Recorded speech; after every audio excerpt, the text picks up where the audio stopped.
Bismillahirrahmanirrahim. Assalamualaikum warahmatullahi wabarakatuh. Kami dari kelompok 14 akan mempresentasikan hasil diskusi kami untuk mata kuliah pendidikan agama, yaitu tentang Islam di Indonesia. Terdiri dari beberapa submateri. Yang pertama, sejarah masuknya Islam ke Indonesia, dan yang kedua, corak Islam di Indonesia. Sebelumnya, izinkan saya memperkenalkan anggota dari kelompok 14. Yang pertama, perkenalkan, nama saya Anissa Resa Safitri dengan NIM 21011227 dari jurusan Psikologi. Assalamualaikum warahmatullahi wabarakatuh. Saya Alan Syarif Mukhtar dengan NIM 21011223 berasal dari jurusan Psikologi. Bismillahirrahmanirrahim. Assalamualaikum warahmatullahi wabarakatuh. Perkenalkan, nama saya Azkarni Kamal, NIM 21135060 dari jurusan Manajemen Perhotelan. Kita lanjutkan kepada pembahasan materi pertama, yaitu tentang sejarah masuknya Islam ke Indonesia yang akan dijelaskan oleh rekan saya Alian Syarif Mukhtar. Kepada Alian dipersilahkan. Pada pertemuan pertama, kami mengambil judul besar yaitu sejarah masuknya Islam ke Nusantara. Sebelum masuk ke dalam materi, saya akan membacakan sedikit sejarah singkat mengenai masuknya Islam ke Nusantara. Pertama, Indonesia merupakan salah satu negara yang mayoritas penduduknya beragama Islam. Namun, Indonesia tidak menjalankan negara yang berasaskan Islam.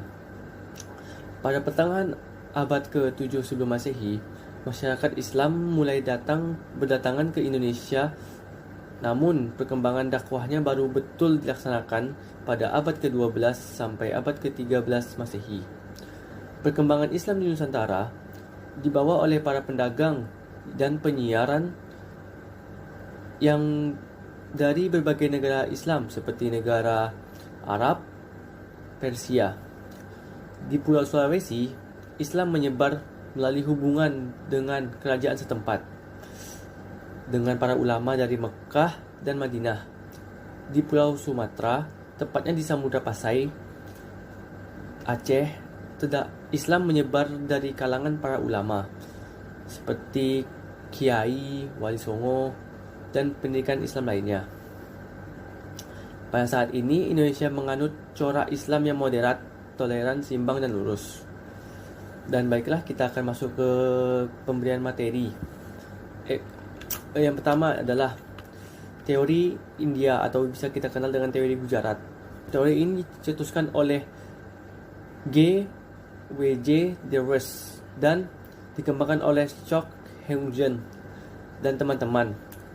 Selain itu, teori India atau teori Gujarat ini juga diyakini oleh sejarawan Indonesia Sucipto Wirjosuprapto yang meyakini bahwa awal mula masuknya Islam di Indonesia adalah melalui India atau Gujarat. Teori ini adalah teori yang menyebutkan bahwa agama Islam masuk ke Indonesia melalui perdagangan dari India pada abad ke-13. Dan yang kedua, kita mengenalnya dengan teori Arab yang berasal dari Mekah. Kemudian selanjutnya pada teori Arab ini, teori ini berlangsung dari Arab pada masa kekhalifahan. Teori ini didukung oleh G.C. Van Leeuwen hingga Buya Hamka atau Abdul Malik Karim Abdurrah pada bukunya yang berjudul Sejarah Umat Islam yang terbit pada tahun 1997. Bukti yang dimaksud oleh Buya Hamka ini adalah berupa sebuah sumber dari naskah kuno Cina yang menyebutkan bahwa sekelompok bangsa Arab yang bermukim di wilayah pesisir barat Pulau Sumatera pada tahun 625 Masehi. Kita masuk ke dalam teori Persia atau teori Iran. Teori ini menyatakan bahwa asal mula Islam masuk ke Indonesia dari negara Persia, yang sekarang dapat kita kenal sebagai negara Iran. Teori ini didukung oleh Hussein Derajat Ningrat atau Umar Amir Hussein yang berpendapat bahwa teori ini selaras dengan asal mulanya masuknya Islam ke Indonesia. Hal ini dikarenakan menurut Dijangrat kebudayaan Islam di Nusantara memiliki banyak kesamaan dengan kebudayaan Islam di Persia atau di Iran. Salah satu contoh kebudayaan Islam di Nusantara yang mirip dengan kebudayaan Islam di Persia adalah kaligrafi yang ada di makam batu nisan di Nusantara. Akan tetapi, seperti yang kita ketahui, bahwa aliran Islam Persia merupakan aliran Islam Syiah, sedangkan aliran Islam yang berkembang di Indonesia adalah aliran Sunni. Sehingga teori ini bisa dikatakan kurang relevan dengan fakta yang ada. Selanjutnya, kita akan membahas teori Cina. Teori Cina merupakan teori yang menyebutkan bahwa ajaran agama Islam masuk ke Indonesia berasal dari negara Cina. Agama Islam berkembang di Cina sendiri pada dinasti Tang sekitar 618 sampai 905 Masehi. Islam masuk ke Cina sendiri dibawa oleh panglima muslim yang bernama Sa'ad bin Waqqas yang berasal dari Madinah pada masa kekhalifahan Utsman bin Affan. Bukti lain yang dari teori ini adalah banyaknya pendakwah yang berasal dari keturunan Cina yang mempunyai pengaruh besar pada masa kerajaan Denmark. Seperti yang kita ketahui, kerajaan Denmark merupakan kerajaan Islam pertama di Pulau Jawa. Pada masa itu terdapat perkampungan Arab atau perkampungan Arab di daerah pesisir barat Pulau Sumatera hingga sekitar Selat Malaka. Kita masuk materi kedua, yaitu tentang corak Islam di Indonesia yang akan dijelaskan oleh Askarni Kamal. Kepada Aska dipersilahkan. Corak Islam di Indonesia. Corak atau perilaku keislaman di Nusantara tentunya sangat berbeda dengan jenis atau corak keislaman di Timur Tengah. Hal tersebut dikarenakan, selain letak geografis yang berbeda, Timur Tengah dan bumi Nusantara mempunyai peradaban dan kebudayaan masing-masing yang tidak dapat disamaratakan satu sama lain. Dengan begitu, jangan heran jika kelompok yang bertujuan mengarabkan Nusantara tidak akan menemukan keberhasilan, karena kebudayaan yang melekat pada suatu wilayah tidak mudah untuk dihapuskan. Kehadiran Islam ini sering berkembangnya zaman secara terus-menerus berdialog dengan budaya masyarakat lokal yang kemudian menciptakan simbol-simbol khas Nusantara yang tentunya tidak sama dengan kawasan Timur Tengah. Contoh produk simbol-simbol keislaman khas Nusantara dapat dengan mudah ditemukan, salah satunya kebiasaan para santri dan kiai mengenakan sarung. Selain berfungsi untuk menutup aurat, sarung juga tidak pernah diteladankan oleh Nabi Muhammad SAW pada zaman dahulu, tapi Nabi pernah menggunakan sarung. Nabi dulu mengadopsi pakaian tradisi bangsa Arab, yaitu mengenakan jubah. Saat ini perlu kita ketahui bahwa sarung kini menjadi simbol keislaman yang secara kultural telah melekat sebagai identitas Muslim Nusantara. Hingga kini tradisi mengenakan sarung oleh kalangan santri dan juga masyarakat Nahdliyin terus dilestarikan. Bahkan Nahdlatul Ulama sendiri seringkali disebut dengan organisasi kaum sarungan. Hal yang perlu diperhatikan juga adalah kadar penerimaan masyarakat Indonesia terhadap hadirnya Islam tidaklah semua sama. Sebagian masyarakat ada yang menerima Islam secara keseluruhan dan ada juga yang menerima secara setengah-setengah. Dampak dari perbedaan tingkat kadar penerimaan tersebut, maka nantinya akan menyebabkan Islam Nusantara pun tidak bersifat tunggal. Juga perlu diketahui bahwa tingkat penerimaan Islam terhadap budaya yang tersebar di Indonesia begitu beragam dan tidak dapat disamakan. Menurut Azyumardi Azra, tingkat penerimaan masyarakat terhadap Islam pada suatu wilayah tidak hanya tergantung kapan pengenalan Islam itu terjadi, tapi juga tergantung dari watak setiap wilayah masyarakat yang dihadapi Islam itu sendiri. Berangkat dari sini, lahir produk ekspresi keislaman yang dibilang plural. Ada Islam Minang, Islam Sasa, Islam Jawa, Islam Bugis, dan Islam lainnya yang menunjukkan kebinekaan dari Islam Nusantara. Hingga saat ini, Islam Nusantara mengalami perkembangan yang berbeda. Menurut Taufik Abdullah, sekurangnya 4 model perkembangan dan pertumbuhan Islam Nusantara di Indonesia, yakni model Minang, model Jawa, model Goa, dan model Aceh. Nampaknya keberhasilan perkawinan antara Islam dan tradisi lokal sangat serasi sekali dan menghasilkan berbagai produk kearifan lokal atau local wisdom yang dapat dengan mudah ditemui dalam kehidupan masyarakat Muslim Nusantara.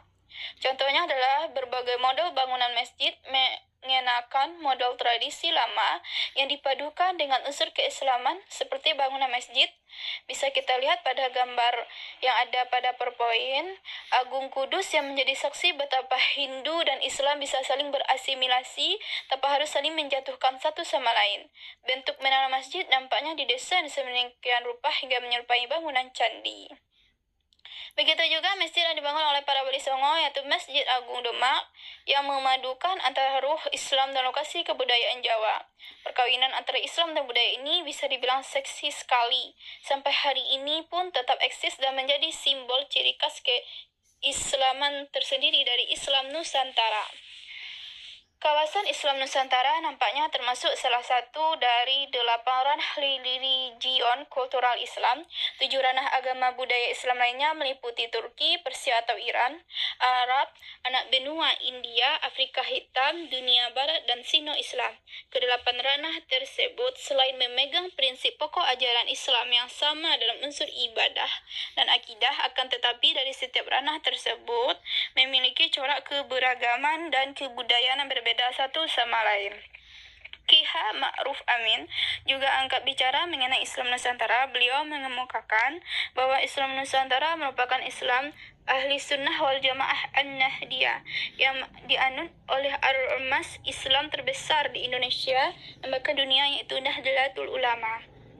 Selanjutnya, Islam Nusantara ini mencakup beberapa pendekatan, yaitu aspek gerakan, pemikiran, dan amaliyah. Adapun yang dimaksud aspek pemikiran dari warga Nahdlatul Ulama yang bersifat moderat tasawuf, tidak liberal, tidak tekstual, dan bersifat dinamis. Pendekatan menggunakan apa saja yang di mata masyarakat dianggap baik boleh dilakukan asalkan tidak bertentangan dengan syarak, seperti halnya ritual keagamaan tahlil, maulid nabi, halal bihalal, dan lainnya. Maksudnya Islam Indonesia itu secara teoritis dalam berakademi terdapat 4 teori yang menjadi sorotan. Ada Islam berasal dari Arab, Islam berasal dari India, Islam yang berasal dari Cina, dan Islam yang berasal dari Persia. Teori 4 jalur sejarah hadirnya Islam Indonesia ini didasarkan pada kemiripan tradisi dan arsitektur bangunan Nusantara dengan keempat wilayah tersebut dan juga adanya kesamaan mazhab Syafi'i dan beberapa kesamaan lainnya. Dari keempat teori Islam masuknya ke Nusantara nampaknya juga perlu dilihat dari sisi bukti sejarah waktu, tempat, dan yang didatangi dan siapa pembawanya. Hadirnya Islam di Nusantara tidak dapat diprediksi dengan pasti kapan awalnya mulai Islam berpijak di Nusantara.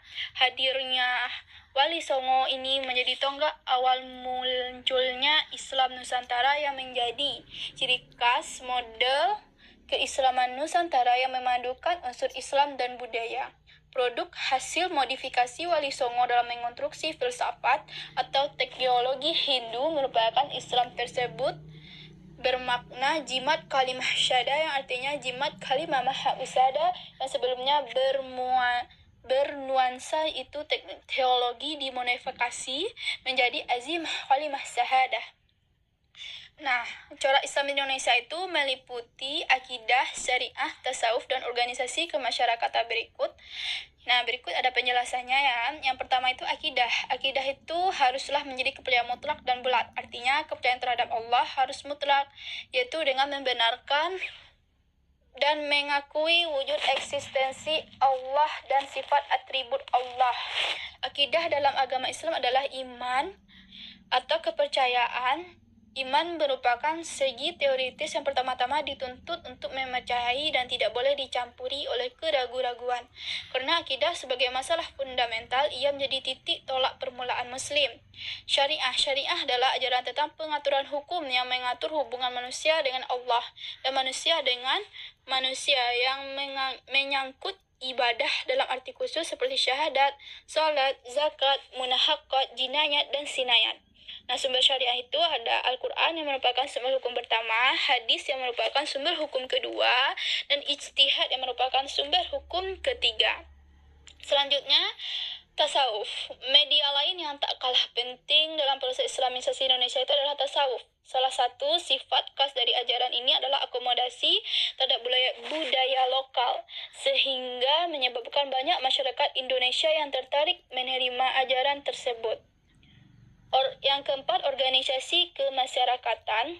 Yang pertama itu ada NU, Nahdlatul Ulama.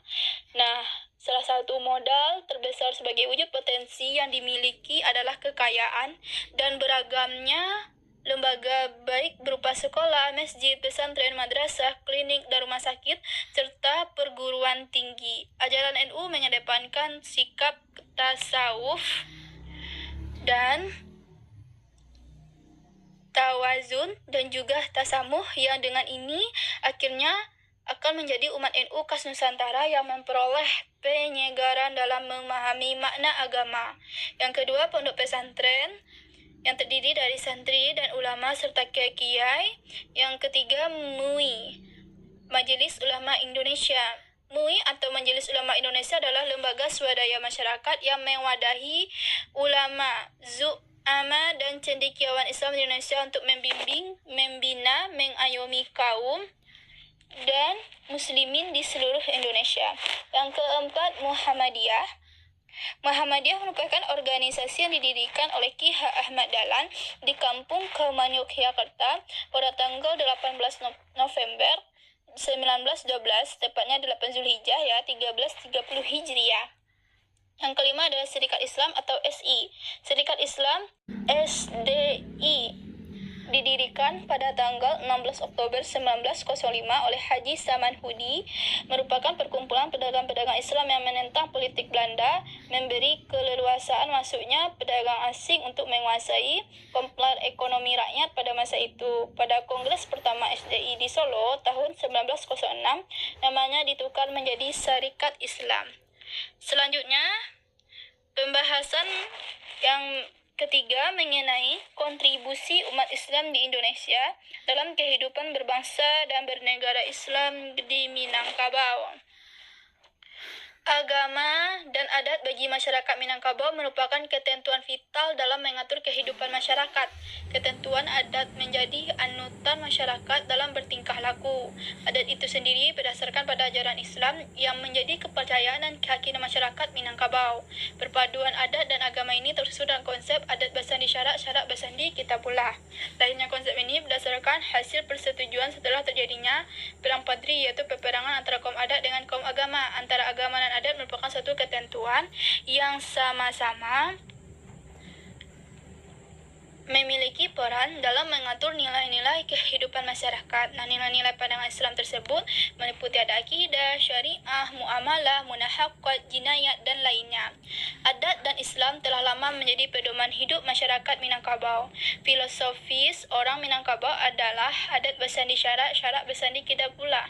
Adat bersandi syarak, syarak bersandi kitabullah adalah ungkapan filosofis adat alam Minangkabau yang melandasi tatanan hidup dalam berinteraksi antar sama dan antar masyarakat itu sendiri dengan sekitarnya. Adat di Minangkabau mempunyai unsur budaya yang sangat ideal dan sejalan dengan ajaran Islam serta norma-norma yang berlaku. Nah, sejalannya adat Minangkabau dengan ajaran Islam disebabkan karena adat dan ajaran Islam sama-sama mempunyai dasar hukum, yakni Al-Quran dan Sunnah, sehingga ajaran Islam dan adat di Minangkabau tersebut sama-sama mengandung unsur mutlak, yakni dari Allah Subhanahu wa Ta'ala, sehingga diharapkan pendidikan agama Islam ini juga menjadi umat Islam dapat melestarikan ajaran Islam dalam berbagai aspek. Bukan hanya itu saja, hanya banyak hal lain yang bisa kita lakukan dalam kontribusi umat Islam dalam kehidupan berbangsa dan bernegara, yaitu dengan menyiarkan ajaran Islam seperti berdakwah, pendidikan, budaya, dan lainnya. Bukannya itu saja, kita pun bisa menuntun orang lain ke arah yang benar sesuai dengan syariat agama Islam. Nah, selanjutnya pada bagian kesimpulan, sejarah masuknya agama Islam di Indonesia tidak terlepas dari para penyiar Islam yang berasal dari daerah Arab, India, Timur Tengah, Rusia, Gujarat, dan daerah lainnya yang datang ke Indonesia untuk berlayar dan menyinggahi pelabuhan Nusantara dan berdagang sambil menyiarkan agama Islam. Para pedagang tersebut yang telah menetap di Indonesia kemudian menikahi wanita pribumi Nusantara, sehingga perkembangan Islam pun semakin luas. Bukan hanya itu saja, pendidikan seperti pesantren yang didirikan dilakukan oleh para kiai atau ulama, serta kesenian seperti pewayangan dan tasawuf juga berperan penting dalam penyiaran agama Islam. Corak agama Islam di Indonesia meliputi kaligrafi, ukiran, masjid, pesantren, kesenian, arsitektur, bangunan, dan lainnya termasuk ajaran Islam seperti akidah, ibadah, syariah, dan tasawuf. Dalam Minangkabau, agama Islam sering dipadukan dengan pendidikan dan penerapan dalam kehidupan sehari-hari, serta menjadikan agama Islam dan budaya Minangkabau sebagai pedoman dan pembimbing umat Islam dalam mengambil tindakan dan penerapan hidup sampai turun-temurun. Sekian hasil diskusi dari kelompok kami. Saya beserta rekan-rekan minta maaf jika ada kesalahan dan kekurangan. Wabillahi taufiq wal hidayah. Wassalamualaikum warahmatullahi wabarakatuh.